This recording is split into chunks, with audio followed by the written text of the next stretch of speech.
Hi, let me stop the share and speak to you for a minute.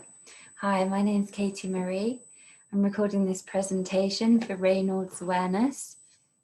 Tonight I'm going to be talking about Raynaud's and what it's like to have the condition, what it's like to, what we're told about it, what happens with diagnosis. And I'm also going to then be looking into our nervous system and what kind of a relationship our Raynaud's has with our nervous system and potentially our emotional state and our connection with the environment. I'm also going to be talking a bit about exercise because I'm a fitness instructor and I've been diagnosed with Raynaud's since I was very young. And I actually noticed what turned out to be the symptoms from a very young age. And it's only really now that I've become a fitness instructor that I've really started thinking about things like, when people say, oh, you've got bad circulation. I think, well, I haven't got bad circulation, but strangely for me, I have the full range. So I get very hot and very cold. And sometimes part of my body is really hot, like the core, and especially when I get stressed, like my core is really hot and then my hands are freezing. So it's, I don't think that the explanation of it being to do with your circulation is enough, really. I think there's more elements going on. And once you recognize them, then we can think about what our body's trying to communicate to us. I'm also going to look at towards further along towards the end. I'm going to be looking at some Raynaud's, some exercises that I do and some of the clothes that I wear, some of the fashion. I'm also going to be looking at some of the gadgets and some of the different layers that I put on. So it's useful for everyone. I'm not going to be, it's not going to be specifically, I don't layer with lots of different dresses. So this is one for everyone. I actually do layer a lot with, well, you're going to see in a bit, but things like hand warmers, things like different types of jackets and different types of fabrics and fibers. So that's quite useful. Okay, so I'm going to get the presentation started and let's just share it with you again. Okay, so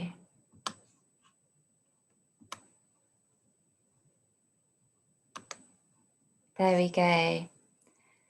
So Raynaud's Awareness Month. In the UK, we have Raynaud's Awareness Month in February.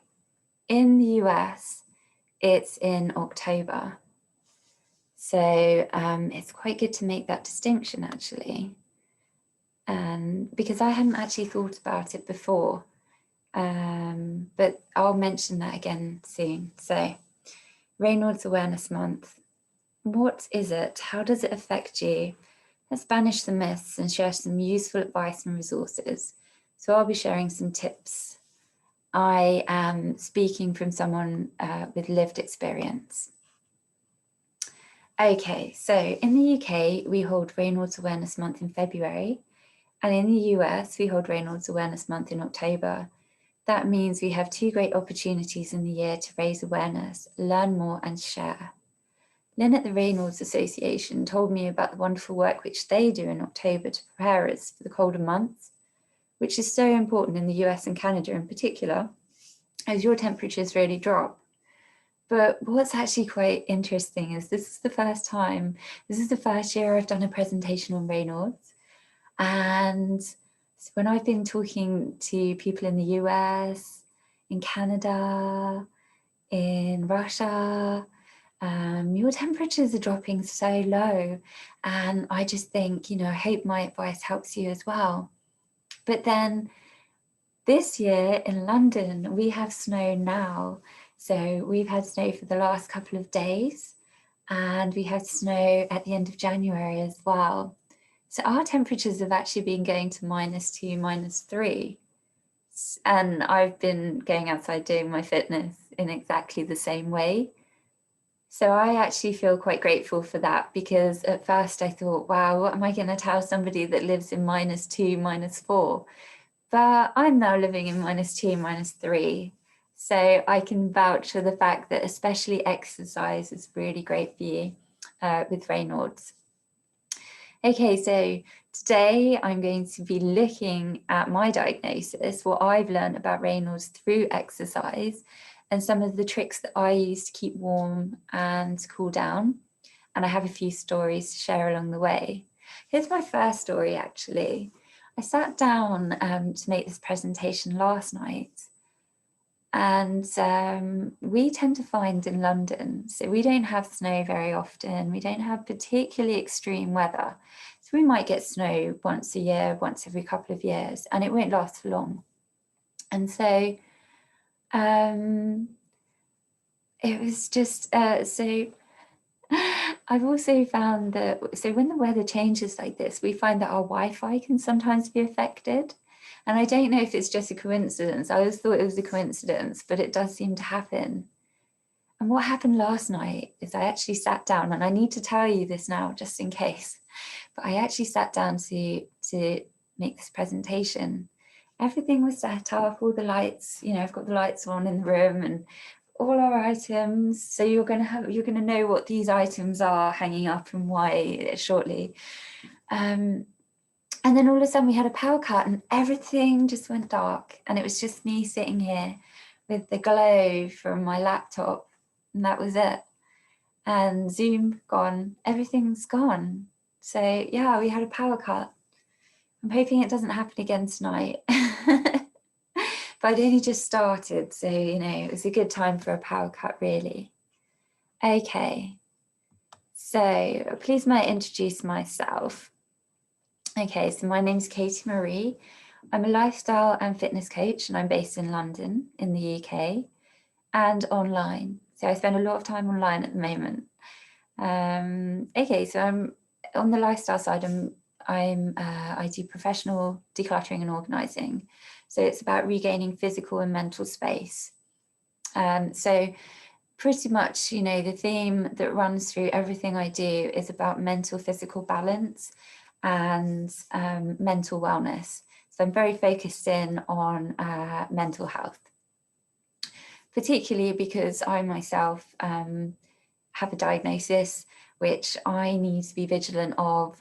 And so this has actually been a really great area for me to work in, because I have because I'm very sensitive to the things that other people are sensitive to, and that's why they have challenges with decluttering and organizing. And again, so as a fitness coach, I teach exercise, I do group exercise, and I do one-to-one coaching. I also teach exercise for trauma rehabilitation, and it's absolutely essential if you have trauma to be incorporating exercise, movement, breathing into your rehabilitation. So that's basically where I lie in terms of what I do as a coach. I don't just work with trauma rehabilitation, so I'm also a Les Mills instructor, which means that I do group sessions, you know, great music, bouncy routines that really get you warm. They really, not only do they put you in a great mood, but they also really get your heart rate going, and they really get the oxygen into your blood, so you're heating up. And so actually, you know, I could be a Raynaud fitness instructor as well. Okay, so today I'm speaking from the position of I'm diagnosed with Raynaud's primary and with PTSD, so that's post-traumatic stress disorder. Now, I'm not making a connection between Raynaud's and PTSD at all. It's just that with me having both of these conditions, they are both very linked to the nervous system and communication between the nervous system, the muscular system, and the fight or flight kind of mechanism going on inside us. So I would say that some of the things that I've learned through my PTSD, I can relate to Raynaud's, but that is basically because of the way it's reacting with the nervous system and the fight or flight mode. So, you know, otherwise I'm not making any connection with them today at all. Okay, so when did I notice that there was something different? From a young age, I was aware that I liked to wear socks in bed, and many children did not do that. So I used to get cold feet and I used to get cold hands. So I do remember wearing socks in bed, and my cousins, my brother, none of them did. So my skin's always been very fair. Okay, so the reason why this is interesting, I'll just say first, my skin's always been very fair. So any color change is obvious. My friend at school used to rub my hands together in the morning to keep them warm, like to warm them up. So she used to touch my hands and she'd say, oh, your hands are so cold. And she'd sit there and she'd warm them between her hands, which were always warm.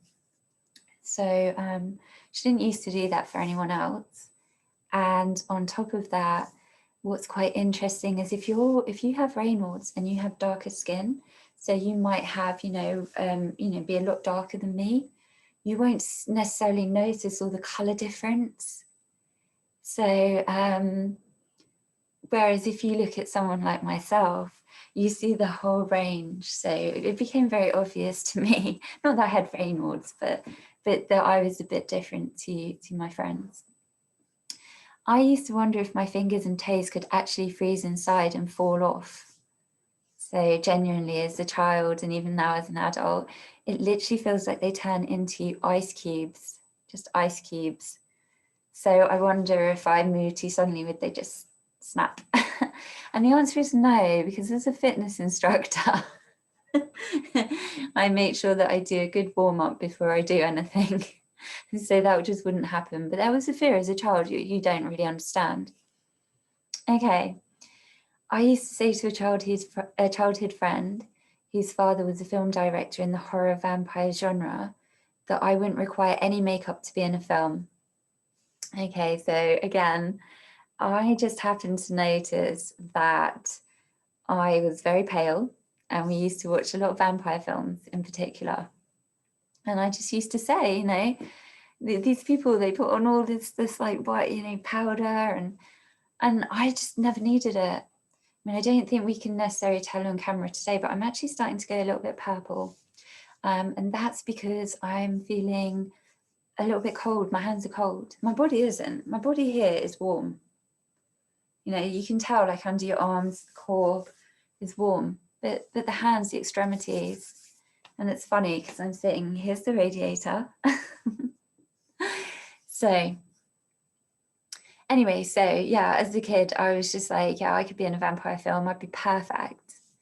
And that was just funny to me. I mean, it wasn't a concern. None of these things concerned me. If anything, I was slightly unique. But yeah, I do remember though, I was diagnosed at 14 years old. So what did I learn? Well, when I was around 14, I might have been 13. Sorry, I just need to sip a drink. Okay, so I asked the doctor one day, why do my hands go bluish? She said, you have Raynaud's disease. It's like your body's thermostat is out of sync, so you get extreme temperatures of hot and cold. You only require an operation if it is serious, and for you it looks to be something manageable. That is more or less what I held on to for the next 20 years. I didn't meet anybody along the way who had or knew what Raynaud's was until a lady at work mentioned her diagnosis to me a few years ago. So I didn't have anyone to really talk to about it. And if I said to somebody, oh yeah, I've got Raynaud's disease, the natural reaction, because they didn't know what it was, they'd say, oh, disease. And the reality is, I didn't really know what to say. So I just used to say, I've got Raynaud's. Well, in fact, I used to say I've got Raynaud's. I used to say I've got Raynaud's. Please meet Raynaud the fox. So I obviously misheard the doctor. And I've basically been going around for the last 20 years saying, like 24 years, saying, I've got Raynaud's, I've got Raynaud's. Not, sorry, I didn't say it like that at all. No, that never happened. What happened was, you know, someone might say to me, oh, your hands are really cold. And I say, oh, I've got Raynaud's. And they say, oh, what's that? And I'd, you know, I'd say about how I just get very hot and I get very cold. And the cold in particular, obviously. But what goes down tends to go up when it's got heat. Anyway, the point is my temperature goes up as well to the other extreme. And it kind of shows you how few people I must have met who knew what it was, because nobody ever said to me, oh, you've got that wrong. You need to repronounce that. That's incorrect. And I'm not sure when I exactly learned how to say it properly, but we're only talking a few years ago. It might have actually been when I spoke to the lady who also had it. But yeah, so I basically carried my 14-year-old, what I took in that conversation with that doctor, and that was it. And I think it's because it's one of those conditions where there's not really anything you can do about it in terms of, you know, curing it, taking it away. And in terms of it being something that's debilitating, well, in my position, it's not, you know, it's certainly something which makes me think, do I want to go into a really extreme cold situation, or do I, you know, but it doesn't make me think, you know, okay, that's not true, is it? Because I told you I think that my feet turn into icicles, like into ice cubes. But as an adult, I kind of know that's not going on. So there's no immediate threat. And actually, it's only within really extreme cases that you would, you know, potentially have that kind of situation, you know, where your extremities were affected to that extent. So I think that's why I never really learned anything further about it. You know, there wasn't much to say as far as I was aware. Okay, so what are the symptoms of being out of sync? Now, for me, this is my chart. This is what I was experiencing, and this is what I still experience to this day. This isn't taken from an official, these are the symptoms. This is how I describe being out of sync. Or I know, actually, I'm pretty sure she said a faulty thermostat. So this is what it's like living with a faulty thermostat for me personally. Okay, so in the winter weather resting. So what I mean by resting is I'm not doing exercise. I'm not necessarily sitting, not moving. I'm just kind of, you know, just doing my usual thing. Maybe, you know, just kind of wandering around, sit down, read something. Okay, so I start to get icy fingers and toes. They're quite icy now. Cold nose, that's particularly going outside, particularly. Skin turning blue, purple, which is a regular occurrence. Shivering, but the core's still warm. So how I would describe myself now, where my core is warm, under my arms are warm. Yeah, the main part of my core is warm, but my hands are cold. So there's that, or shivering to the core. Now, for me, that's when I actually do get into a cold temperature. So we're not talking about Raynaud's when I'm anxious and stressed. We're talking about it when I'm actually in a cold temperature. It's definitely the weather.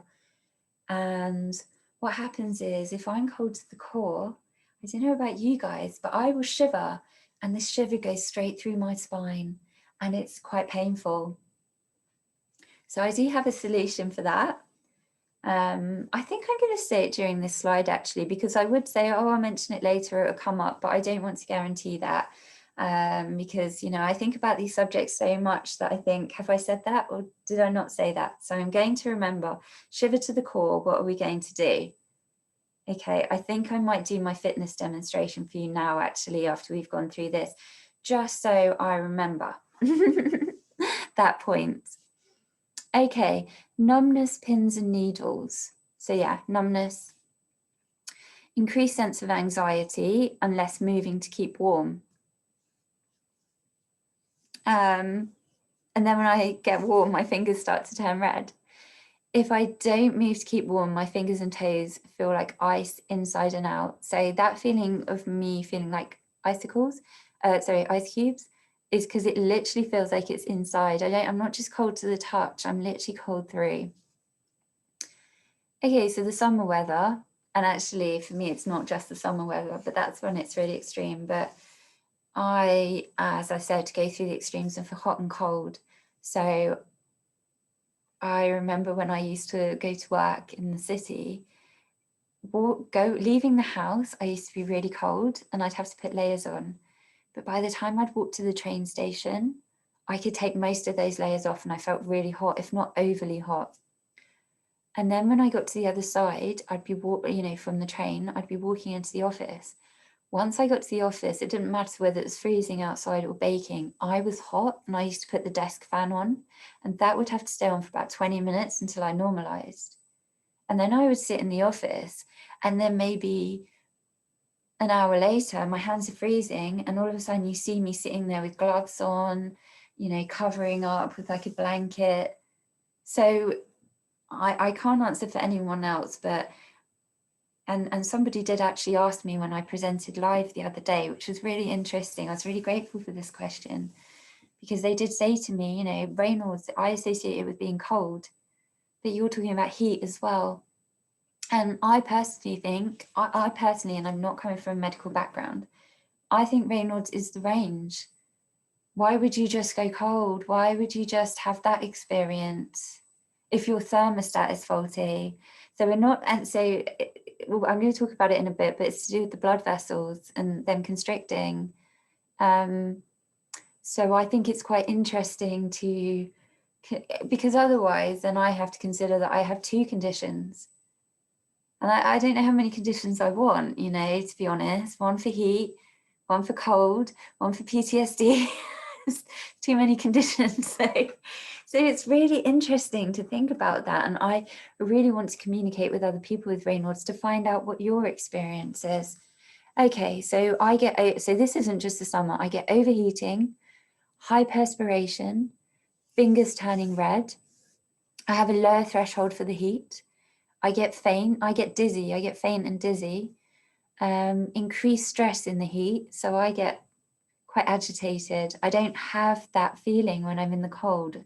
Despite Raynaud's, I'm not agitated. I'm actually quite alive. I'm quite switched on, alert.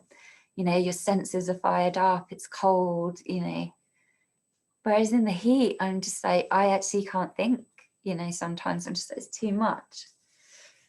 If I don't take breaks from the heat to recover in the shade, I become fatigued, irritable, and depressed about the situation. So this is the summer, but it's also in day-to-day as well. If I get stressed and I get hot, then I get irritated, and depending on how extreme it is, it makes me depressed. I don't mind having that bit of adrenaline, that bit of push to get you to, get you to your deadline, but I don't really want to be going hot and cold and taking clothes off and putting them on again. And so, it's a lot to kind of deal with it on an individual level. Okay, so distinctions between primary Raynaud's and secondary. I think this is good to talk about because I really didn't know. So, until a bit later on, as a 14-year-old, I didn't take loads of information away. Okay, so Raynaud's disease occurs when the small arteries or the arterioles that serve the fingers, toes, ears, or nose go into spasm. When the arterioles go into spasm, they cut off blood supply and cause digits, fingers and toes, or the tips of the ears or the nose to turn white or blue and lose feeling. Primary Raynaud's, when this happens alone without signs of any other underlying disease, it's called Raynaud's disease or primary Raynaud's. Secondary Raynaud's, sometimes this can happen as part of a pattern seen with other diseases, in which case it is called Raynaud's phenomenon or secondary Raynaud's. Okay, so I'm speaking today or this evening from the perspective of someone with primary. So I was diagnosed at a young age. I didn't have any other underlying conditions. There was nothing else that seemed to be speaking to it. So for that reason, I am talking to you today from that perspective. I cannot speak from the perspective of how one disease can impact on another. Okay, so things you can do to help Raynaud's now. I found this on National Health website, National Health Service in the UK. So this is kind of your typical, do's and don'ts for Raynaud's, and this is kind of the information we all receive. And I'm going to go through it and then I'll kind of make my comments. Okay, so the do's: keep your home warm. Okay, so I've got my radiator on. Wear warm clothes during cold weather, especially on your hands and feet. Well, I've got a whole array to be showing you. Exercise regularly. This helps improve circulation. Yes, it does. But what else does it do? What else does exercise do for you? Try breathing exercises or yoga to help you relax. Breathing exercises. What do we use breathing exercises for? Let's just think, oh, I've just remembered I didn't do that exercise demonstration, but that's okay. I've remembered cold spine. So I'm going to talk about, I'm going to talk about that actually in a minute because it relates more here. Okay. Eat a healthy, balanced diet. Okay. So these instructions to me sound just like the kind of instructions I would give to anybody who felt a bit cold, anybody who's going through the winter, anybody who wanted to improve their circulation, and anybody who wanted to relax. What are the don'ts? Do not smoke. Improve your circulation by stopping smoking. Well, that's the case for every smoker, right? Do not have too much caffeine found in tea, coffee, cola, and chocolate. It may trigger the symptoms of Raynaud's. Well, I think you've already noticed, but I drink Coca-Cola. I'm not doing this to make a point. This is my favorite drink. As a fitness instructor, it's not something I advise, in terms of high sugar. But that is one of my favorite drinks. And what I would say to you if you have Raynaud's is take this listen to advice, but this is the advice you give to every single person on the planet who wants to deal with these, but who wants to make any improvements in their life. If you came to me and said, how do I improve my mental health? How do I improve my physical health? This is very surface level as to what Raynaud's is and how you can really look at Raynaud's. And in terms of Coca-Cola, I wasn't drinking Coca-Cola as a child and I had severe Raynaud's. I had those symptoms that I was telling you about, the color of a vampire, friends, keeping my hands warm in the morning because I was like ice. These are not things that, I wasn't a smoker. I wasn't a child who didn't move around. I always used to wear warm clothes. My parents made sure of it. So, I think that this is helpful and yet too much of a surface level. I think we need to know a bit more about our condition. So what does it all mean?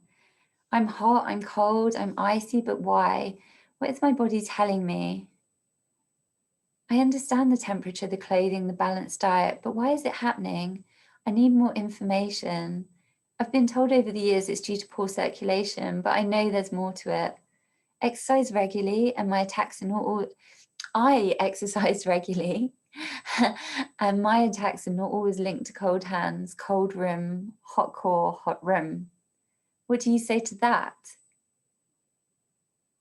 So, I'm sitting here talking to you now and my body's absolutely fine. My arms are not cold. I'm not shivering. I'm not, I haven't grabbed for anything to wrap around. But what I've been telling you repeatedly and what I can feel right now is that my hands are cold. Okay.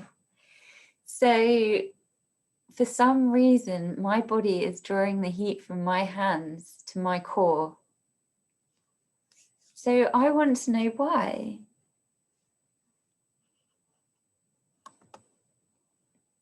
My nervous system is telling me something. It's in fight or flight mode. Okay, so everyone has two parallel nervous systems that do different jobs. We have the parasympathetic nervous system, which calms us down and it saves our energy. The sympathetic nervous system speeds us up and prepares us for action. Raynaud's phenomenon and Raynaud's disease involve an overreaction by the sympathetic nervous system.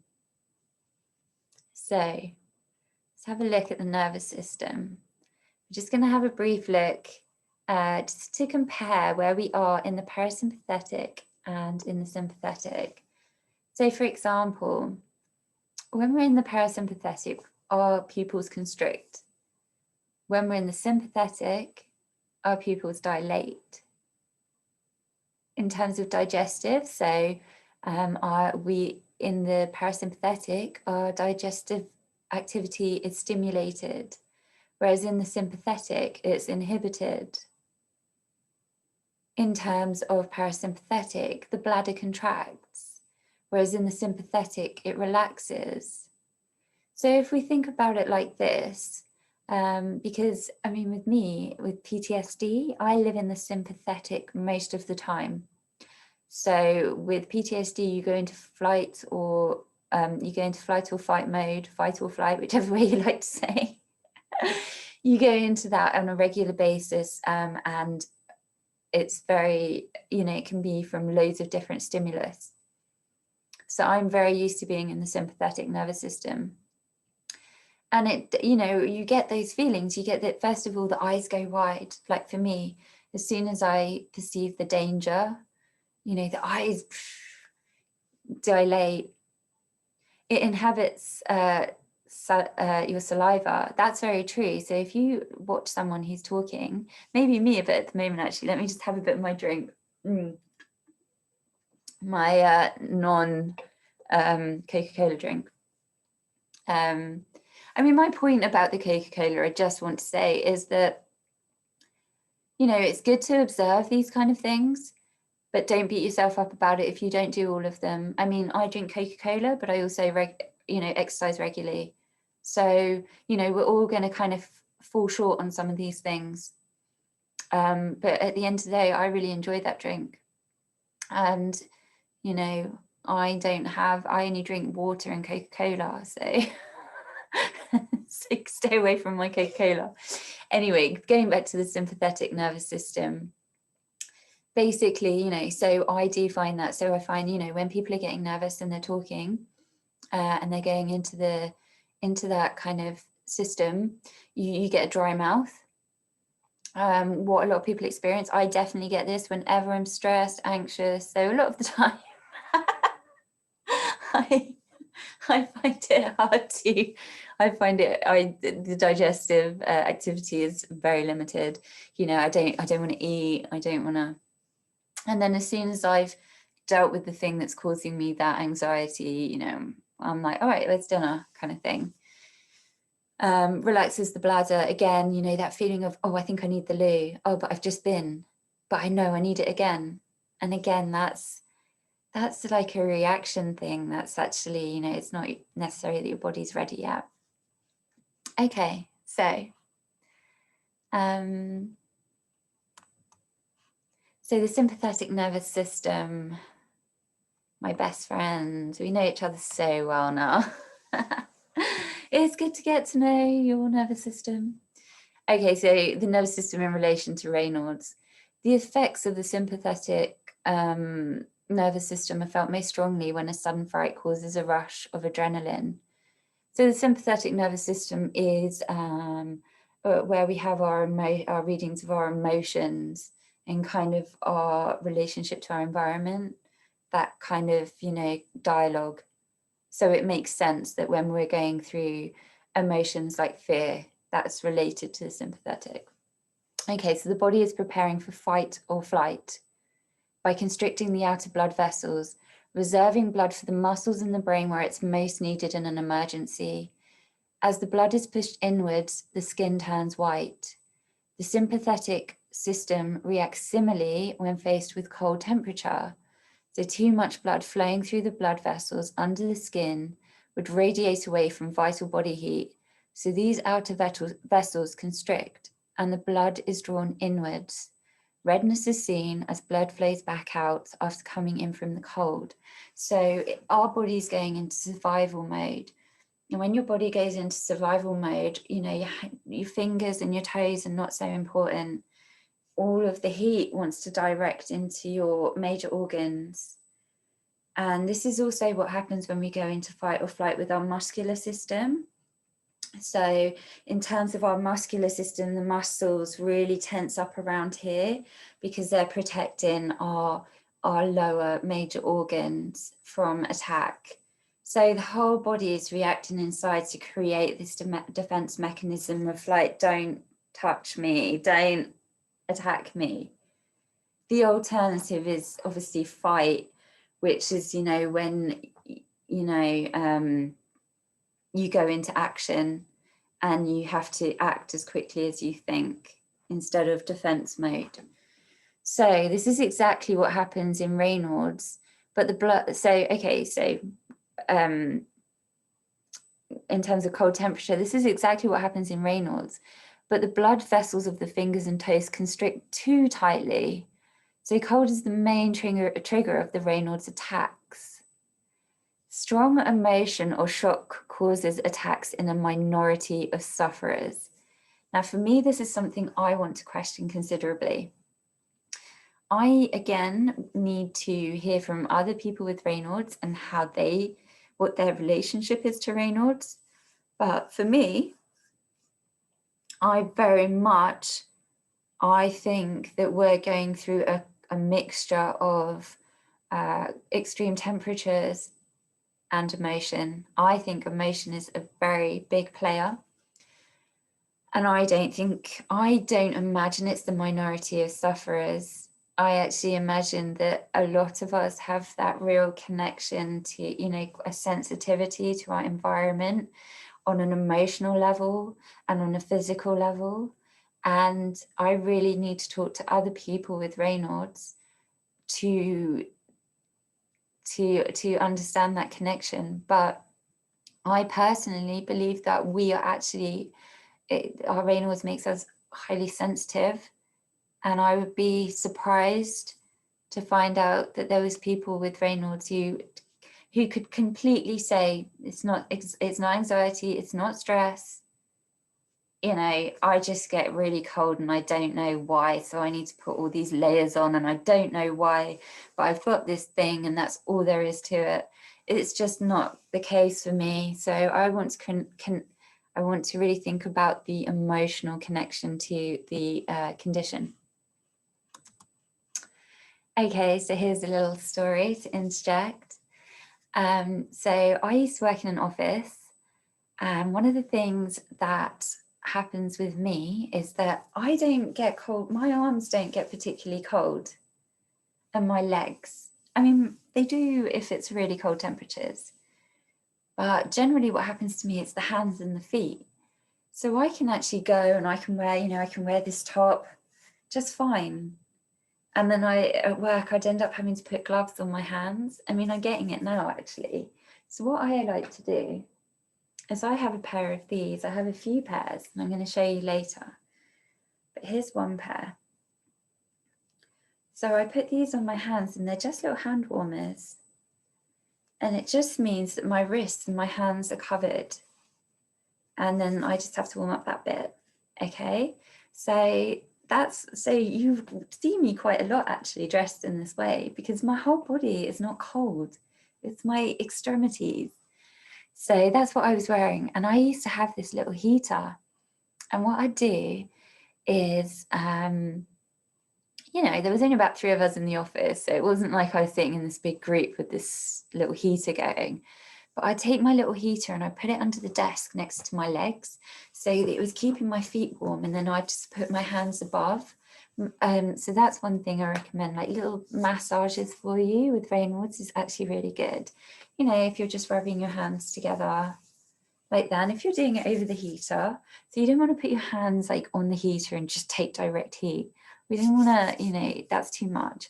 But if we slowly massage and we get some nice heat coming from above the heater, depending on how hot it is, mine was raging hot, then, you know, that's great. And that can warm you up and then you're good for however long. So that's what I used to do. Anyway, I had a colleague who was not happy with me. So one day, Melanie came in and she was obviously feeling red hot. And she said, "Who's turned up the heating?" And I had my icy cold thought, my hands and feet are freezing. I'm not admitting to anything. And Melanie actually came in and she saw what I was doing. She spotted my heater and she said, "Katie Marie, you can't do that to a menopausal woman." And I was just like, oh my gosh, I'm so sorry. But then I'm freezing cold. So it was my first introduction really to thinking about how people's body temperatures are doing different things for different reasons, different conditions, and it sparks different emotions and different types of environments that you can kind of, you know, be in and tolerate. So for her, me putting on the heat, you know, it was intolerable. But for me, to be sitting in the cold was intolerable. So I'm actually going to show you what I used to do, or what I do now as a fitness instructor, and what I would do before I leave the house. Okay, so we're just going to stand up and I'm going to show you what I get up to. I'm going to take you over here, do a little demonstration. Now I'm not going to put music on, just because I don't want to mess up any of the settings. Okay, so we just need to make it so you can see me. And in fact, we're going to stop sharing for a minute so you can see what I'm doing. There we go. Okay, so let's have a look. All right, we need a little bit more height. This is basically my fitness class. On a Saturday, we get enough height. Okay, so my advice to you is, if you have Raynaud's, is to do a warm up before you go out. The reason I say this is because, especially with Raynaud's, we're going to be stiff. Okay, so our hands are really cold, they're going to be stiff. We're also going to have stiff muscles, and you know, if we get the blood pumping and if we get the breathing going now, and we get we heat up our core, so our core's satisfied, and we also get to heat up our hands and our feet, that means when we go outside and the temperature's cold, I mean, for you, I'm not sure. For me, if I get shiver, the shiver is literally, it goes through the spine and it's so powerful. It's really painful. It's almost like my spine feels rigid. Whereas if I've exercised first, my body's prepared. It's ready for action. It's ready for, you know, whatever I'm about to do. Whoops.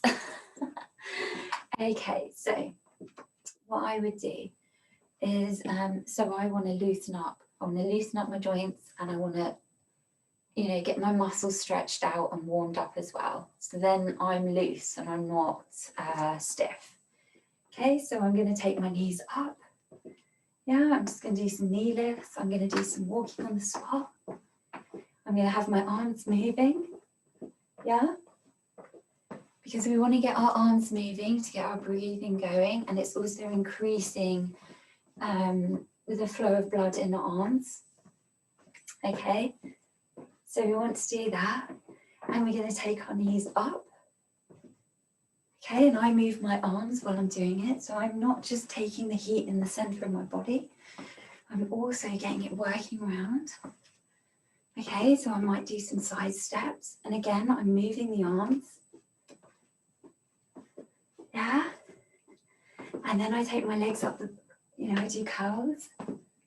All right, so what that's doing again is just loosening my muscles. And do you know what, guys? The most important thing, we have the psoas muscle here. So we really want to loosen that muscle up, because that's where our anxiety, that's where our fight or flight is. Okay? Now what we're doing, I'd also do some stretches as well. Okay, so I would do stretches. Yeah, I might stretch out my legs. Okay, so I'll do this, stretching out the back of my leg, stretching out the back again. Okay, and I'll do some spinal rotation. Okay, so I'm following my hands with my feet, with my eyes. And what I'm basically doing is preparing my body. So when I go outside and I get that first shiver, it shouldn't go directly through my spine. And even if it does, it shouldn't ache. It shouldn't ache like that because I've loosened up and I've warmed up. Okay, so now I might do some squats. Now, if you're like me, you're quite happy to dance at a bus stop, a train station, basically anywhere. My philosophy is if I'm cold and I want to do activity, I'm going to do activity. I don't mind who watches. You know, I'm actually quite used to it as a fitness instructor, so I don't mind people watching me doing what I'm doing. I know a lot of people don't really, you know, don't really feel comfortable with that, and that's absolutely understandable. When I worked in the arts as a curator, I would not have expected someone to be watching me doing what I'm doing. It's just now, you know, I think more about the fact that I want to be warm. And so if you want to watch me do my exercise, I'm happy. But if you want to be a bit more discreet and you're out and about, just do some marching on the spot. Maybe you could go for a little jog. This is perfect. Yeah, you could go for a little jog on the spot. Or, you know, you can jog on the spot. You could pretend you're picking something up. Oh, I just dropped something. Oh, and again.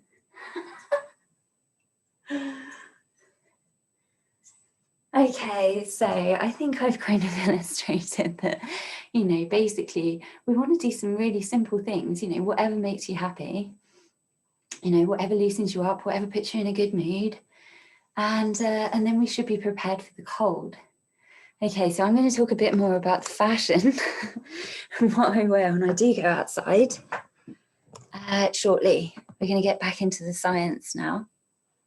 Okay, so let's just get all set up again now we've moved. I love showing you guys fitness though, and exercise. You know, we don't have to call it fitness and exercise. We can call it movement for good vibes. You know, that's what it's about. It's about mental and physical health. Sorry, I'm just making sure we've got some power. Okay, so, but you know what I've just done there, you know, it's very simple. It's just using your body. You know, I'm just lifting up my joints, I'm walking, I'm keeping my arms and my legs moving, because that means I'm working the heat and the circulation around my whole body. But what it's also doing on a mental level is it's preparing me for going outside. It's taking me from that kind of still, sleeping, just awake, haven't really spoken to anyone. And instead of shocking myself by going outside like, hi, I'm actually getting myself ready. So I'm confident, I'm breathing, my posture's good, you know, I'm in the right position, nice straight back, head up, ready to go. So the exercise is actually great for, like, you know, on that level as well, you know. Okay, let's get back to some slides. So let me share again. It's probably lost my position. Oh no, I don't think it has actually. This is very intelligent. Fabulous. Okay, so basically when me and Melanie worked together, we had to think about different ways to, you know, how we could compromise, because she was, you know, she was very hot and I was very cold, and we were two opposites. And I think when you're really hot, it's quite hard to cool down unless you've got like a fan on your face and a bucket of ice. But when you're cold, you can use your body to warm up.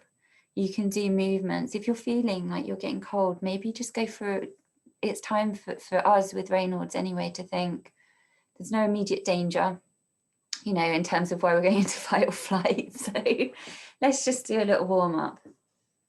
Okay, so let's move on. All right, so give me some more. The primaries want to know why. Okay. Because so far we've been told we've got, you know, rubbish circulation, which I just don't agree with.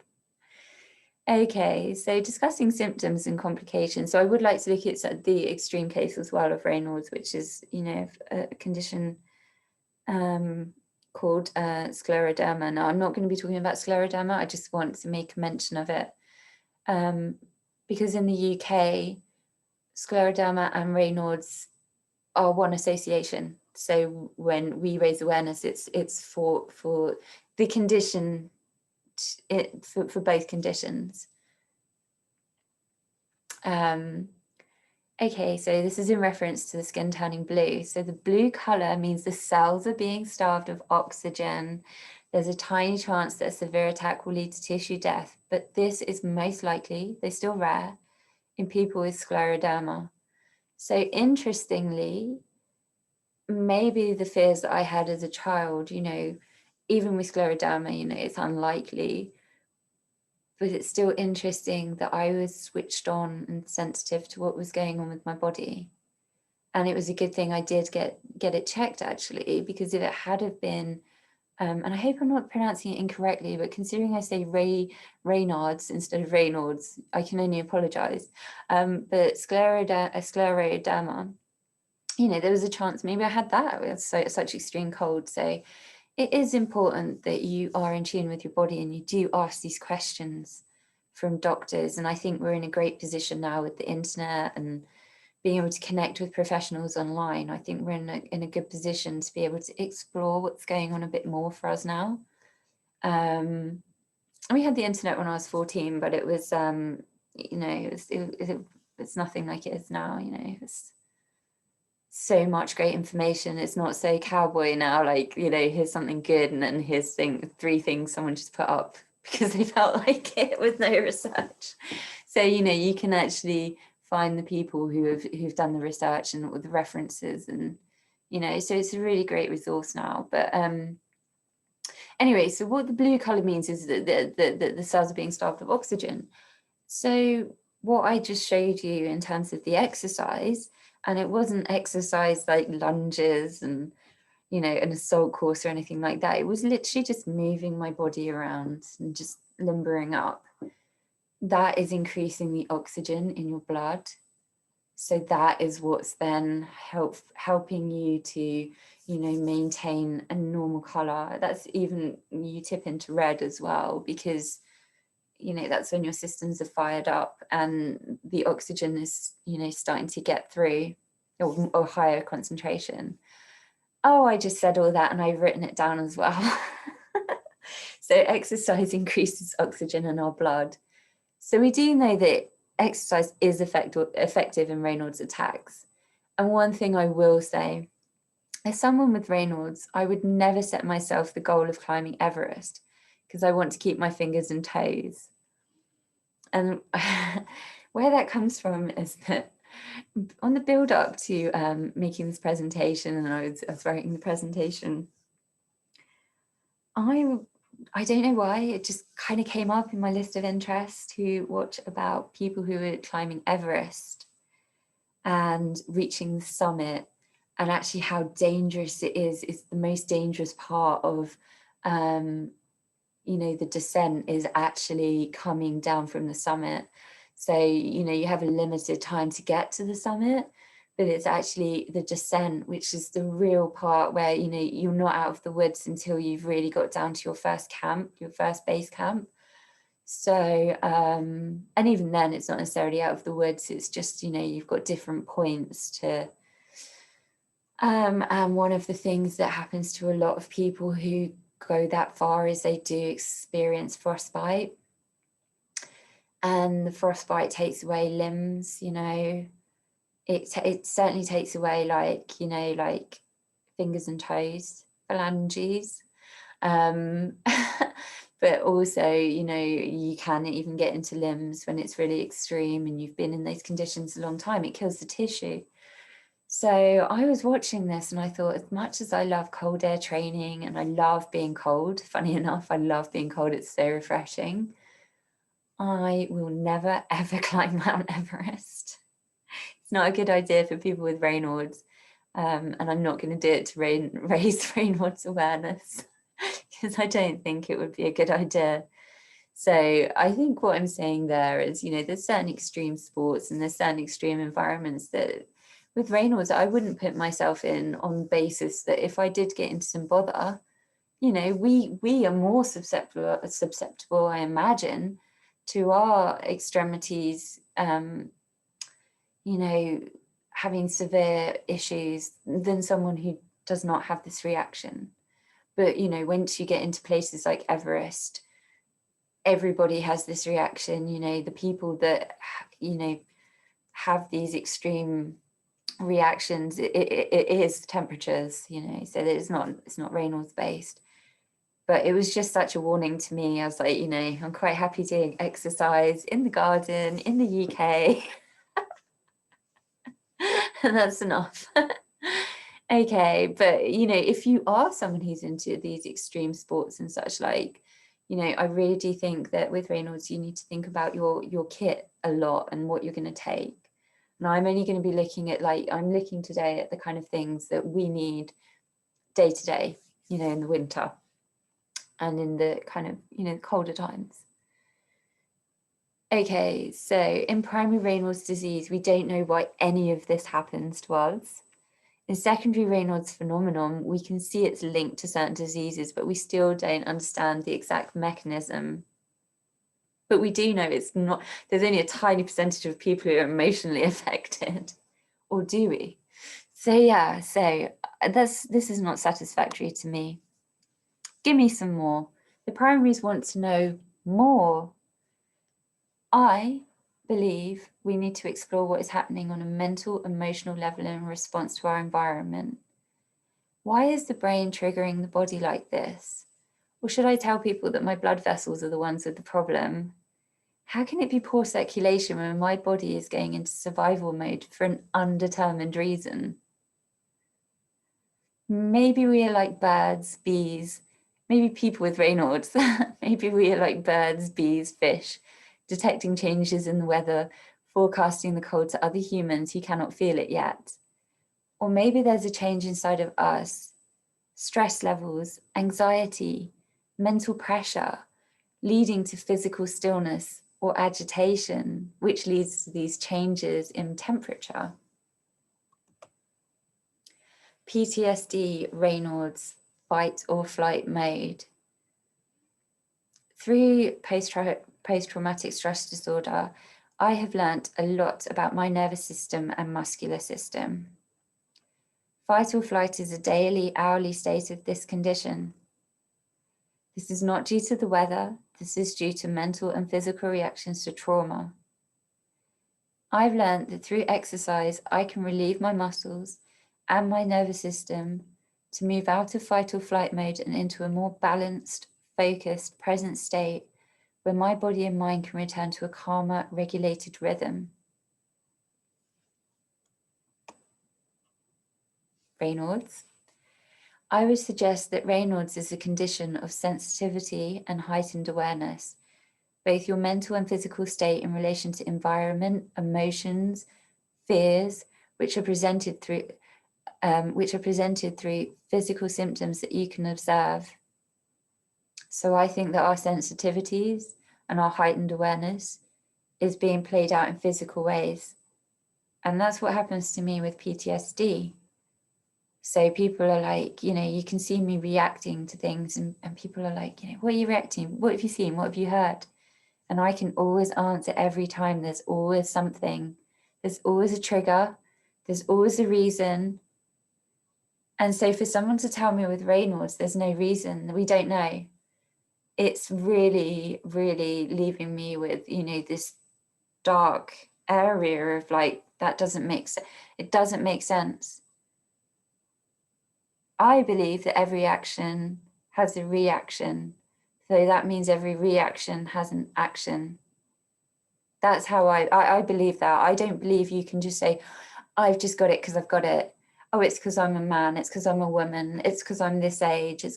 No, there's always different things that are at play. And I'm always interested to find out about the different layers. And so to be left with that, you know, oh, well, whatever, we don't know, it's not good enough. So Raynaud's, while it's not an acute condition like PTSD, which is a disorder, I'm not making any connection. As I've said before this evening, I'm not making that connection. I'm making the connection that I'm someone who works in the sympathetic nervous system a lot for both of my conditions. So that's kind of where I'm making observations. So while it's not an acute condition like PTSD, it certainly displays a distinct connection with the nervous system and our emotional state. It's not trauma-based like PTSD, but it seems to be a mental physical survival mode, which people who train and hike in cold air learn to read. So they will experience the cold temperatures, the body changes, and they learn to read that, to know that they need to get out of the situation quickly, or that they need to eat food, or they need to camp down for the night because it's too extreme. You know, they learn to read those things.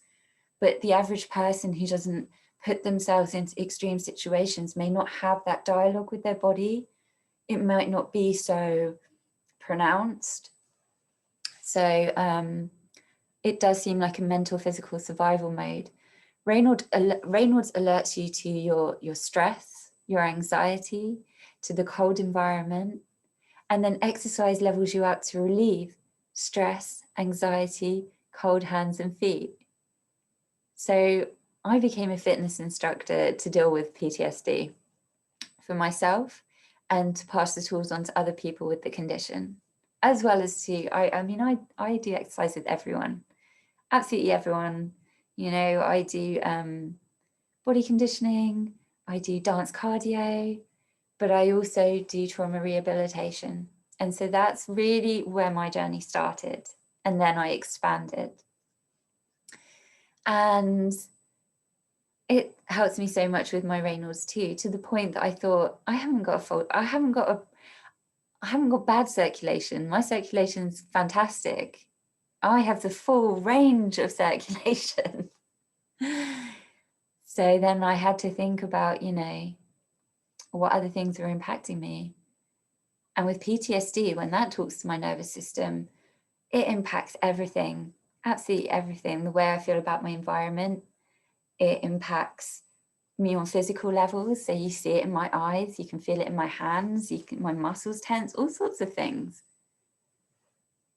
So moving away from PTSD though, because I'm not making a direct connection, but they are nervous system related. Exercise is a wonderful reliever for your Raynaud's symptoms. It's also a wonderful reliever for stress and anxiety. So by using exercise for your Raynaud's attacks, you're addressing the condition, whether you're considering it to be poor circulation issue or an emotional response that affects your circulation. So whatever side you lie on, or if you think it's a mixture, which I do, exercise is great for Raynaud's. Okay, so my experience with heat and living with the invisible. Okay, so again, as I said, I don't know what your relationship is with heat, but mine is that I feel like a furnace. So I find my Raynaud's super tough in the summer because I get so hot. I carry my electric fan everywhere and I only like to wear cotton. Traveling for me is unbearable in the heat without a fan, and it has a knock-on effect on my mood. So I'm actually going to show you my fan and a few other things. Okay, so attending business events is extra tough in the heat. In the winter, I layer up, but in the summer, there is only so many layers you can remove. Despite turning up hot and flustered, I would bury the experience quickly and be professional. When I finally met someone who understood Raynaud's, it was a nice relief to reaffirm that it's a real thing.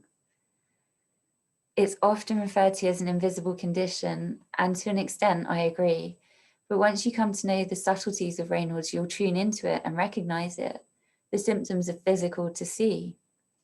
And that's the thing. I used to arrive at events and I'd get there and I'd be, be at a gallery and I'm meant to be all, hi, I feel fantastic. Look at the artwork. But actually I was like, I'm so hot. And I used to, hang on, have I got some paper? I used to get, the program that they give you. And I'd be like, quick, quick, quick. Hi, yes, wonderful. And whenever someone I knew came up to me, I'd be like, I'm so hot. I'm so hot. I can't take it. And this would go on for about 20 minutes. And then I'd cool down and I'd be okay. So, you know, I've always linked this to Raynaud's, because I can't understand why I would only go cold. And then that even further brings me into that distinction of stress and anxiety, because in that moment, I'm experiencing a level of stress. I'm flustered, I've got to an event, I'm hot, I need to cool down and I need to be professional. No one else has the Raynaud's. They might be hot and flustered for different reasons. So there's that. But, you know, I'm getting extremely hot and I can't ignore it. It's not something I can ignore. It's something that I'm really hot. Yeah, so let's keep talking. But really, I don't want to be like that. So I attribute that partly to stress and the circumstances I'm under. And then with the cold as well. Sometimes it's, you know, I went out in the snow today. So, you know, obviously the snow was pretty cold. In fact, what I did is I decided I wanted to get some supplies from the shop, not Coca-Cola. And yeah, so I went out and my car was covered in snow. And I remember someone telling me that you're not allowed to drive with snow on your roof, because what happens is if it flies off onto the car behind you, that's dangerous. So you're meant to clear your roof. So what I did is I wasn't wearing these ones. You can see my second pair. Okay, so I was wearing these ones, even longer. See, these ones are great because that means I'm getting even more coverage. So I'm not just warming my hands here, I'm actually warming the whole of my arm. In fact, you don't have to tuck it inside. I just put them over the top like that. So I was wearing these this morning. And so this is basically my last 24 hours. I have a power cut so I can do my presentation. And then I went to drive and my car's covered in snow. So I was just like this and I was just knocking the snow off the car.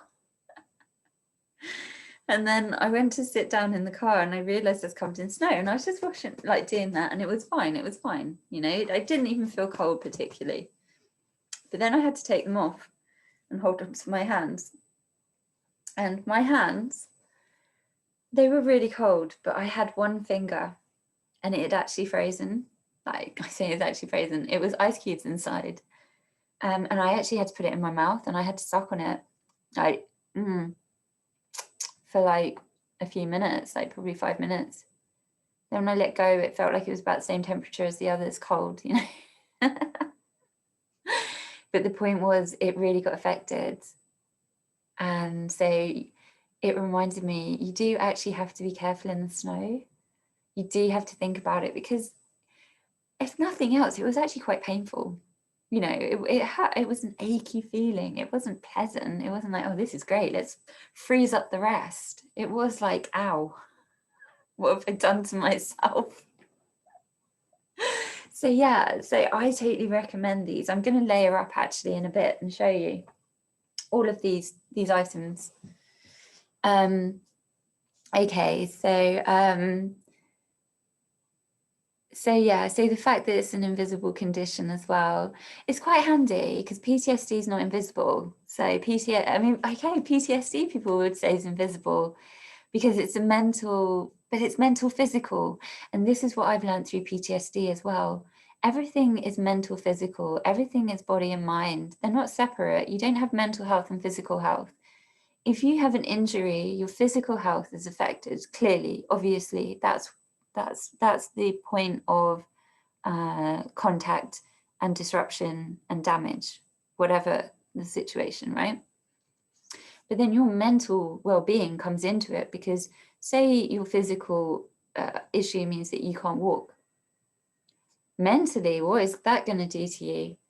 You can't do your exercise. You can't move in the same way that you did before you had the accident. You know, you won't be able to get around as much to see people. You might not be getting around at all. So all of these things, you know, we can't really separate the mental and the physical. So with the mental, so I had the mental condition. The PTSD is a mental disorder. But for me, it was so physically pronounced, or it is. I am still diagnosed with it. I haven't forgotten. No, but the point is, you know, so if I'm going into fight or flight mode, mentally, I've got trauma in my head, but physically, my body's constricting and contorting, and I'm going into fear and panic, and you know, so you know there's something there. You can't say, oh, I can see that's PTSD, where you can say, I can see she's got a cast on her leg. But at the same time, you can see that I'm going through some physical reactions which don't make sense unless you ask the questions. So in a way, it's like an invisible condition. And I think the same for Raynaud's, you know, with Raynaud's, people don't see the Raynaud's. They just see you going, oh, I'm cold. Or they touch you and they're like, wow, you're like a, you know, you're like a ghost, I've been called. Because ghosts are cold, apparently. Actually, yeah, they're meant to be cold. So, yeah, so in that sense, that's pretty much all that's been visible to them.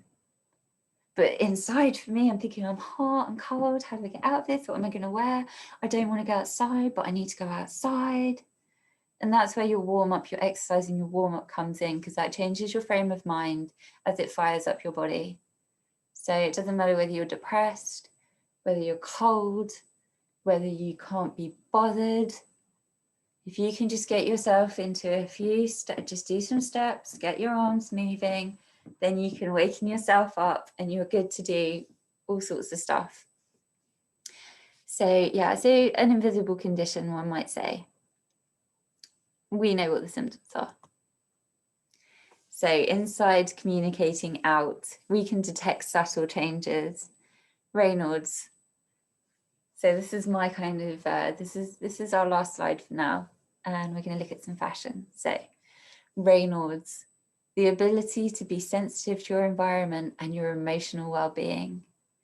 If icy cold hands are an indicator of anxiety as the body enters fight or flight mode, then as soon as our fingers feel tingly, we know the trigger is likely to be anxiety or cold environment.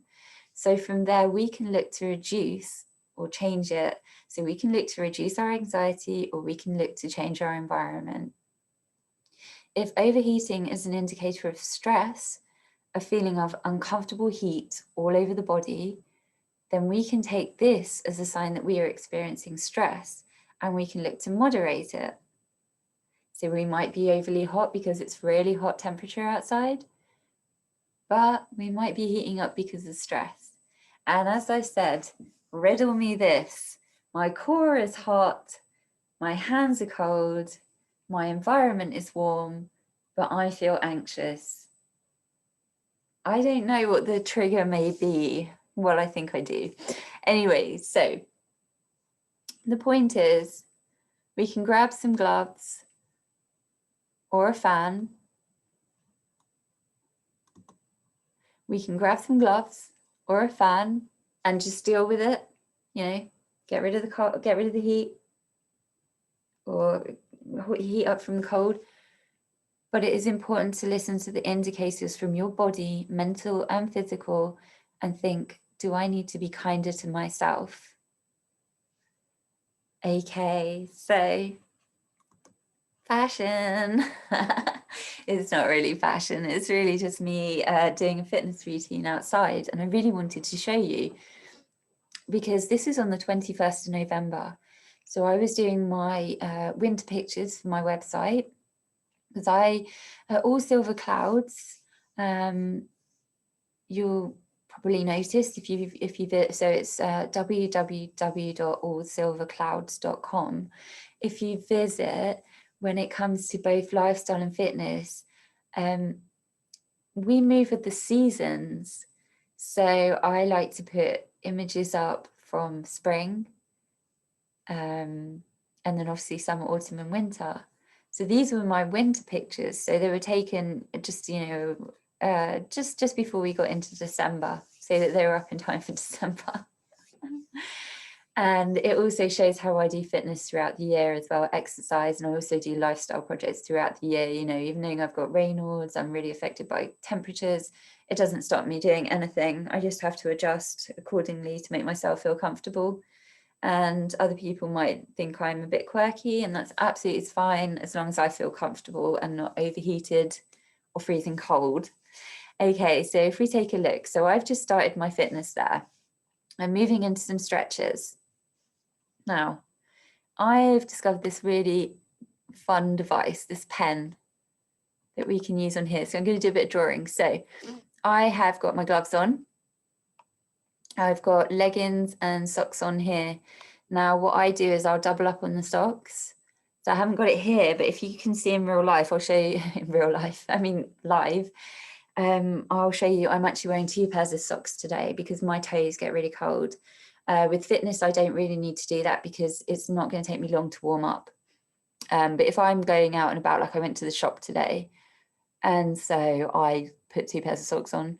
So I've got my jumper, and I've also got a top underneath. Now here's my favorite item, the gilet. So I'm going to get my gilet out. And basically that's one of those warmers where it covers your core. So it only covers your core, so your arms out. And because I get hot here and in the core, it allows me to let some heat out. And at the same time, where I get cold, my extremities, I can wear gloves and I can wear wrist warmers and things, so that I'm actually efficient at, it's efficiently kind of allowing heat out in certain places and keeping it in other places. And of course, I want to keep my core warm to an extent, but you know. And then I have a scarf. We can't really see it here, but it's underneath all that hair. And then I have my hat that's keeping my head warm. So basically with that, so let's take it all away. So with that, you know, it's good to keep your head warm. I always wear my hat. I'm not wearing it now because I thought we're doing a presentation, but I'm going to put it on in a minute because I miss it. And this is where your heat leaves the body a lot. So the core and the head. So definitely layer up. Okay, so within 2 minutes, I was like that. So I've switched over from gloves to hand warmers now. So I've got my fingers out and I'm absolutely fine. Got rid of the gilet, so I'm just wearing a little top and a jumper. Yeah, and I'm absolutely fine going into winter. Okay, so this is literally after 6 to 7 minutes of exercise. And I am exactly the same day, same time. Well, not exactly the same time, it's 6 or 7 minutes later, and I've done my moves and I've done my stretches. And I'm standing here, my jumper is right around my waist, and I'm wearing a short sleeve top. I'm absolutely fine. I've got no scarf on, I've got no gloves. So what I'm trying to illustrate here is how your body temperature changes through exercise and through movement. Just movement. You don't need to call it exercise, just lifting your legs, moving your arms, just moving around. And that's where I am, and I've got Raynaud's. So it does show that exercise can really help you. Okay, so this is me later on that day, and I've got on quite a nice light jumper. Again, I'm layered up, I've got my hat on, I've got my wrist warmers on. And then look at that, probably 6 or 7 minutes later after my warm up, I'm up there, I've just got a little short top on. And you can see there's all my clothes. In fact, there we go. See, so I'm having a great time outside exercising in November when the temperatures dropped, and all my clothes are stacked up on the side. But I needed to put all of those items on to get out of the house and to warm up. But once I'm warmed up, once my body's fired up, then I'm in control. And then if I slow down my movement and I lose temperature, I can layer up again. So Raynaud's is all about layering, because what we know is that we have extremes, but we also then gradually come back. See, my hands are really kind of red now. They're feeling quite warm. I haven't done anything. I haven't moved. I haven't done any exercise. But now I'm talking about fitness with you, I'm getting quite excited. I'm not nervous about the science and my hands are warm and you can see they're red.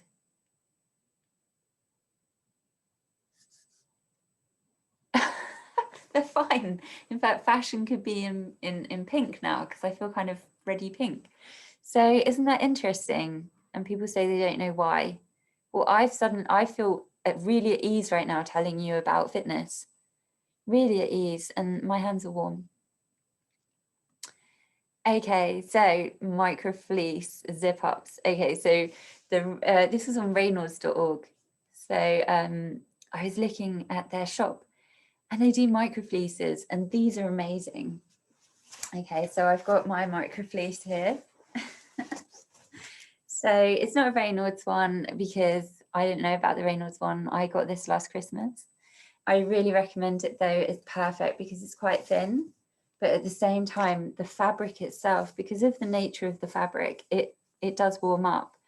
You know what I mean? So you think it's quite thin, but actually, because it's got like a synthetic nature to it, actually it warms up quite fast, I find.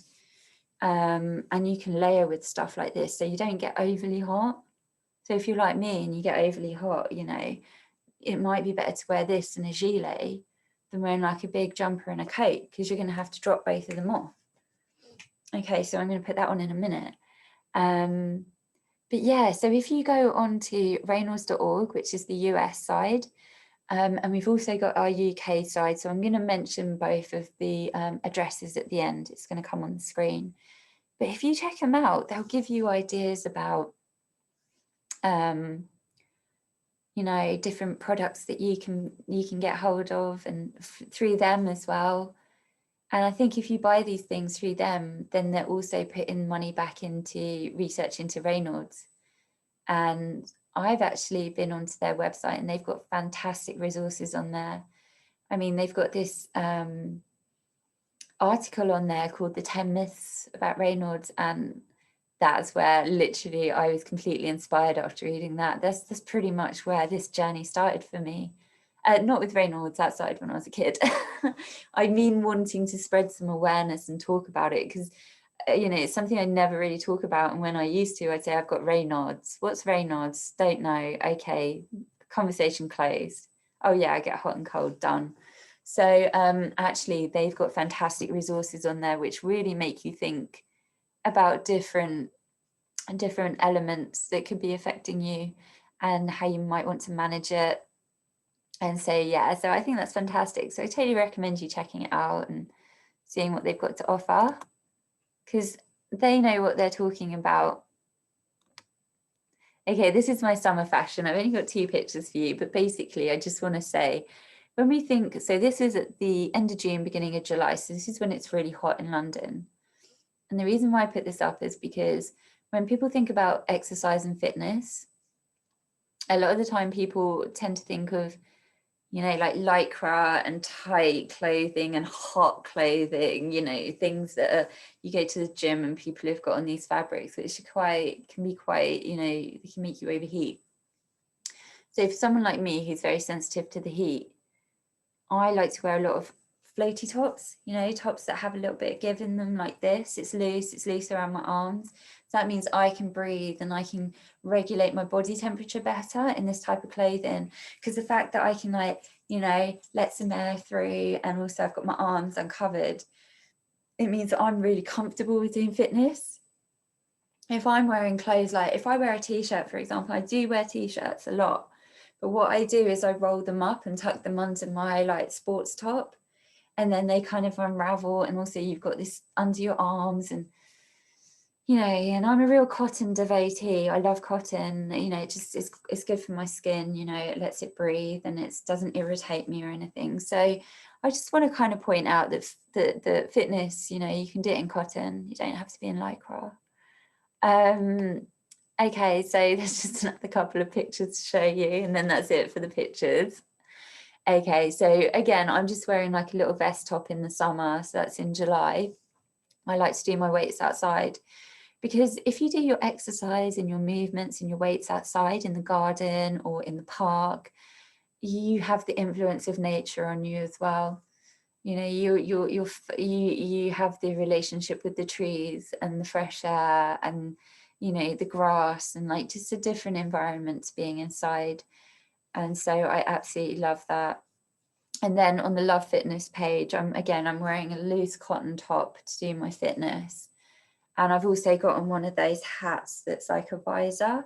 So again, I let a bit, so when I'm hot, I let a bit of heat out of the head. And that just means, again, it's all about regulating your body temperature.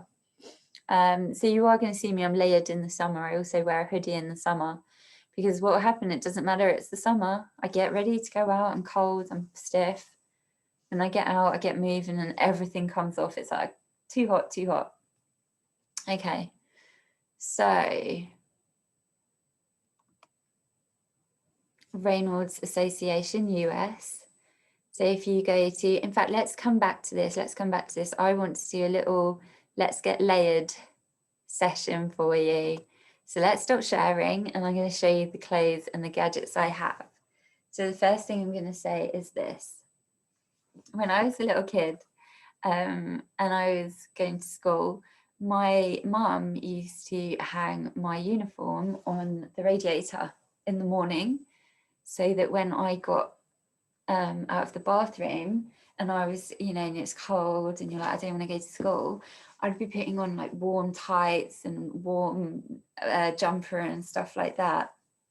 And so that's probably where I get this from. But basically, I've got this scarf here, I've got my gloves, and then I've got, so that's a wrap, and then that's a scarf, and they're on the radiator. So that means that when I go to leave, they're going to be warm already. So that's quite nice. I think, okay, so first of all, to wake you up and get you moving, I think, if you've got a little heater or something in the house, or you've got the radiator on, it's good to stand near the heater or the radiator and just get a little bit warmed up, because that can inspire you to move. So that's when you get up in the morning and you're like, you don't want to go through extremes. So just get a little bit warmed up. Then you might do your stretches. You might do a little bit of like steps or whatever you want to do. So just kind of fire up your system. So you're kind of warming yourself up. Okay, so what do I do when I want to leave the house? Right, let's look at the layers. Okay, I think I will stand up for this, because then I can change my clothes as we go. Well, I can add layers. Okay, so we're going to go on another walk. Let's go back to the fitness area. All right, so you can see me. Yes. Okay, so what we're going to do.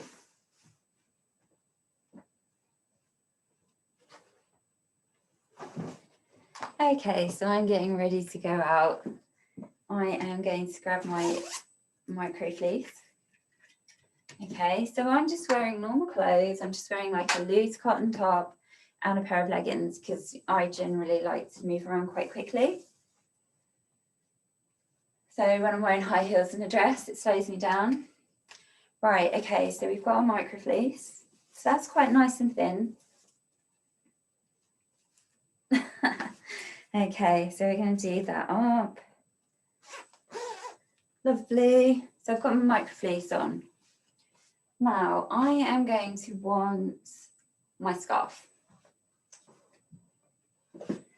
Okay, so we're going to put on a scarf. Nice. Lovely. And then I am going to want my hat. Okay, guys, I'm not endorsed. I am not sponsored by these guys. There's my hat. Okay. All right, so it's starting to get layered up now.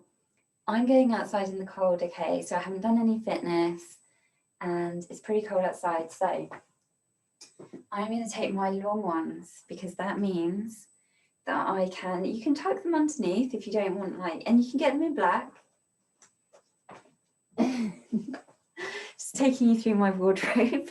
You can get them in black as well. So you can go for subtle colours, and that just goes over my wrist. So as far as you're concerned now, I've just got a really long, I can make that longer. It just looks like I'm putting my sleeves over my hands, doesn't it? And if you don't want them to go flying about, you can stick your thumb through, but I don't like doing that. Okay, so, if you don't want to go bright, but for me, I'm not fussed.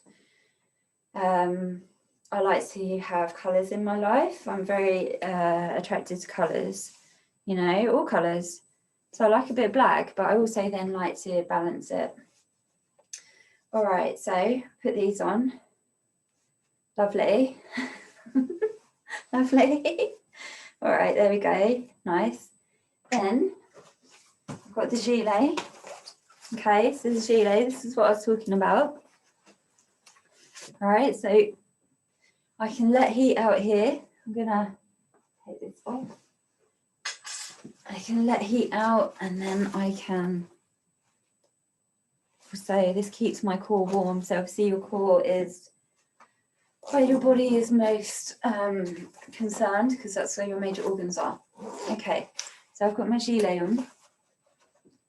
All right. What else do we need? Okay, I've got tissue in there because I find that actually when I get really cold, I need to blow my nose quite a lot. Okay, so then we've got gloves.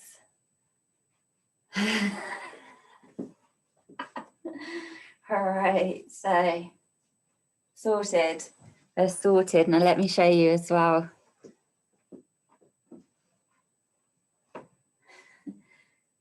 One pair of socks, 2 pairs of socks. Okay, so you've got, see, I can do this. I'm a fitness instructor. So you've got 1 pair, 2 pair. And actually, my second pair, if I can actually wear them under my leggings, I haven't chosen to do that. I mean, we are quite layered up here, so it's good when you warm up if you can take a bit off. But come on now. Here we go. So I've actually, this pair of socks actually pulls all the way up. So if I wasn't wearing, so what I can do with these is I can wear these under my leggings. So it's just an extra bit of warmth. But I've chosen not to do that today. If I can do this, I can do this. See? Okay, right, so we put the gloves on. All right, now I'm all ready to go. If I'm going to do my fitness and I'm going to loosen up.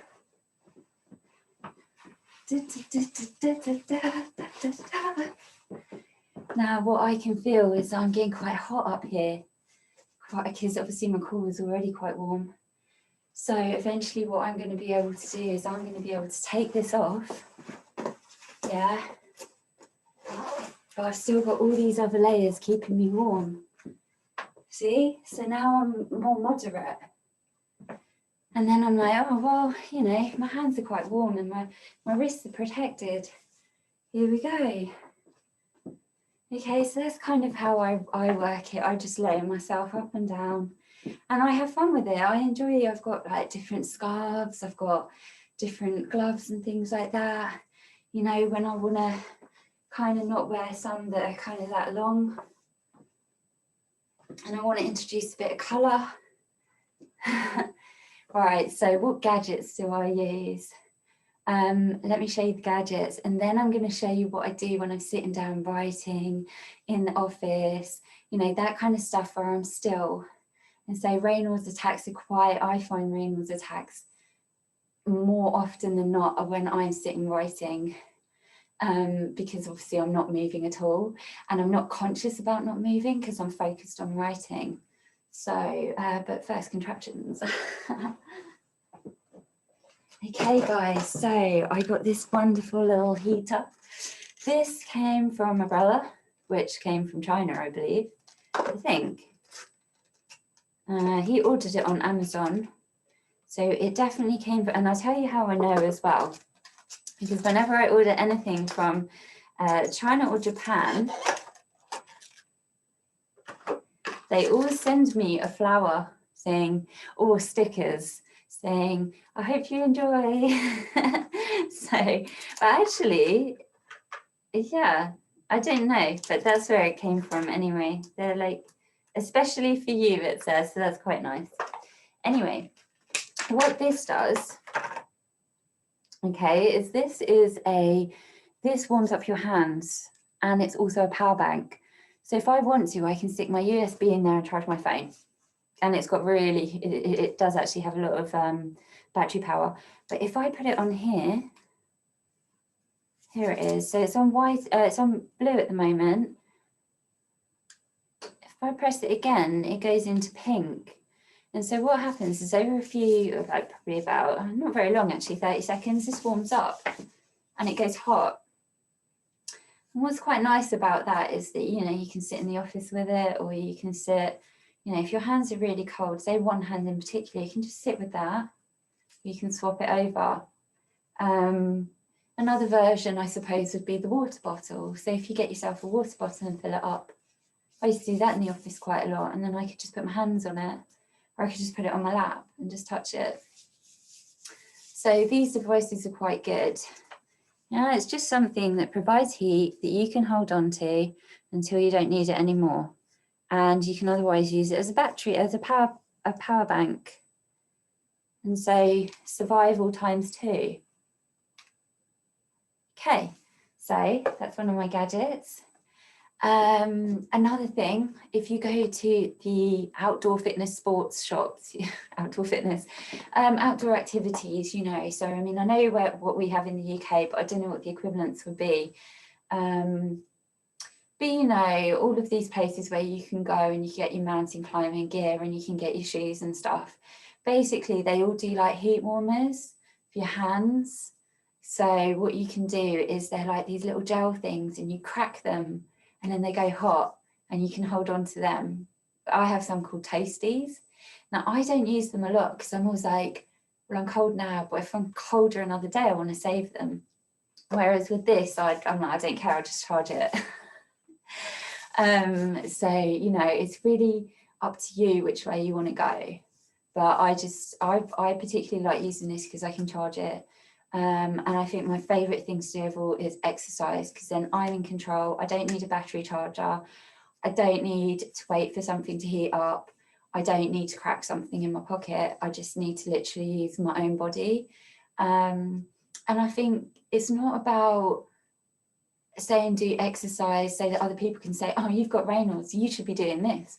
No, I'm telling Raynaud that, you know, for us to have some control, for us to be able to, like, you know, live with this condition and manage it and like learn from it, I think for us it's important to think about doing things like exercise. Okay, so let's assume I've got to the office. So what do I do once I get to the office? Okay, my office is actually my home studio where I do fitness at the moment and lifestyle projects. But I used to go into the city. Okay, so I wasn't allowed to wear a hat through the day in the office. And so, yeah. Okay, so I'm sitting in the office. We can keep our jumper on, it's all right. It's quite warm, actually. I'm pretty warm with this on. All right, so we're sitting down and it's getting a bit cold. How are we going to layer up in the office? Well, I always make sure, like, I have a scarf, like a scarf or a shawl type thing. So I love these because what I do is I can do that in the winter and it just gives me a little bit of warmth. It just kind of holds me together. It's only a little bit. It's almost like comfort, I suppose. But in the summer, when I'm too hot, instead of wearing a cardigan, instead of carrying layered stuff, I'll just take one of these. And so I've got my summer clothes on and then I've just got this. So if there's a little bit of wind, I can put it round. Also the sun, I get a little bit of sun cover. You know, so I always find just having a bit of fabric with you is very versatile. Another thing that I used to do is I used to have a blanket. Now this is for anyone. So some of the guys might think I'm not going to sit in a shawly type wrap. That's fine. What you can do is I used to, on the back of my chair, I always kept a jumper or a cardigan. Okay, so if I wasn't going to wear my shawl, but I'd wear that a lot more when I was getting hot. So if I was getting cold, what I'd do is I would always leave a jumper or a cardigan on the back of my chair at work.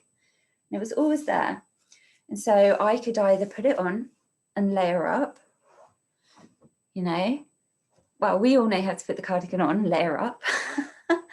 Or the other thing I'd do is I'd put it over my knees. So it formed a blanket. So let's just, do you see what I mean? So I'd sit there, but no one would notice because it's just my jumper. And on top of that, it's underneath the desk. So it's just keeping my knees warm And keep them, I can put my hands there and just keep them warm. It's just a little extra layer.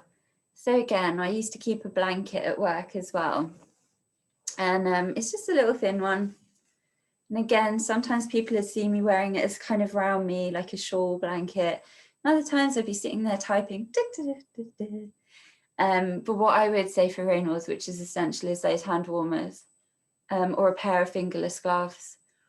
Because what I find is that whenever I'm, typing, my hands do go cold. And I think it is because I go through different levels of stress, because I'm trying to get words down quick enough. I'm trying to write things. I'm trying to answer to a problem, things like that. So there is a lot of temperature fluctuation. For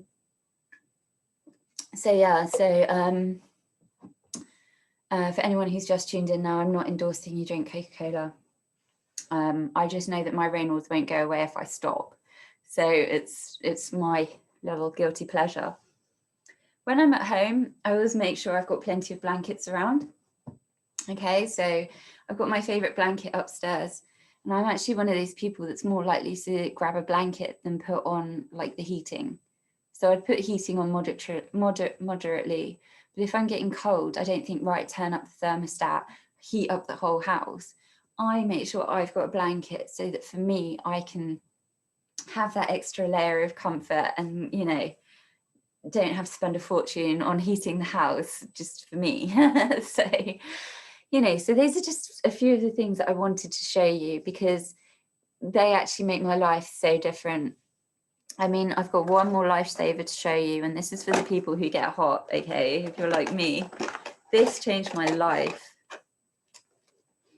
An electric fan, portable, okay? Or you can have it like that. This changed my life, because I get so hot and I get so frustrated to the point I don't want to travel. I don't want to do things. So I turn this on and I sit, and it just cools me down. And it's amazing. It gives me a place to focus, and it gives me that lovely cool air. And I get so stressed when I'm hot. I know that stress creates heat, and the heat makes me very agitated. So, and when I say agitated, it means, I'm not agitated with other people. I'm more agitated as in I'm not comfortable, I'm uncomfortable, prickly, So my fan literally makes me feel like what I imagine a human being feels like. So I just wanted to show you those items in case you're not big into the gadgets, but something might help you. And again, in case you haven't got many layers, those are some of the things that I really recommend. So I've just got a couple, I think we're in our last 2 slides, so I'm just going to share that with you. And let's see, I want to share. This is where it all goes wrong. No, okay, so let's see. Okay, so I want to share just the last couple of slides with you. And then there we go. So let's get this into presentation. Hang on a second, from the current slide, please. There we go, nice and calmly does it. Okay, resources, so Raynaud's Association US. Please go to www.raynauds.org. Information, advice, great products that really do help. Same again for Scleroderma and Raynaud's UK. So that's www.sruk.co.uk. So definitely check them out. And Katie Marie's final thought. For me, gaining a deeper understanding of my body, my nervous system, my emotions, and Raynaud's has given me the space to stop blaming myself for being hot and flustered or cold and anxious, so that I can have a better relationship with the condition and take cues from it as to what my body is telling me. Okay, so there we go. Raynaud's Awareness Month, UK, February. We're in it now. Raynaud's Awareness Month, US, October, it's coming up. Fantastic. It's really great people are talking about it. I think the awareness in countries where it seems to be colder and for longer, you know, you guys are really talking about it. It's really fantastic. For us guys who live in countries where it's not so consistently cold, I definitely think we're starting to talk more, and I'm looking forward to meeting more people with the condition and finding out some of those details, how they feel affected on an emotional level, how connected they feel to the environment, you know, what their relationship is. Go onto my website, and I love trees and weather. It's like one of my massive things. And I wonder if that's partly due to Raynaud's and the fact that not the trees necessarily, the nature connection, but some of the environmental connection. I'm fascinated with talking about weather. You know, people say it's an icebreaker. For me, it's actually a great subject. You know, I love to know, and because I know that weather affects mood, it affects, you know, the choices we make, the activities we do, it affects our bodies and our minds. It's just fascinating.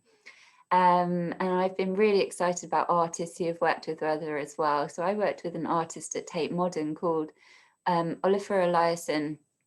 And if you check out his work, it's, you know, it's fascinating. It's all about weather. So if you're a bit like me, then there's someone to look into.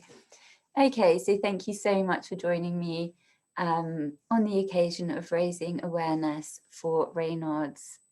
If you would like to be in touch with me and you'd like to talk, or you'd like more information, or, you know, to know about some of the resources that I have come across myself, please feel free to get in touch. So my website's www.allsilverclouds.com, and you can email me there.